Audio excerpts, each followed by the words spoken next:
Hey everyone, and welcome back. This is part 2 of building my own messaging app using AI. In the previous episode, we added chats and fixed a bunch of bugs. Since then, I've already received the updated files from Claude, so now all we need to do is run them. First, we launch the server file, and then the client. As you can see, we now have a proper authentication system. You can enter your username and password, log into an existing account, or create a new one. We also added a solid database so all the data is stored properly and messages don't disappear after restarting the app. In the Messenger, there are currently two tabs. The first one is Saved Messages. You can use it to store important notes. It's also a good way to test that messages are sending correctly and everything is working without bugs.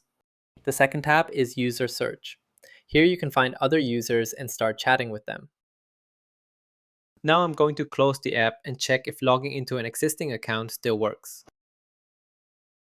And as you can see, everything works perfectly. The saved messages are still there. Next, let's try creating a new account. Alright, I've registered a new account, and now I can find my second account in search and start a conversation with it. That's it for now. Stay tuned for the next part.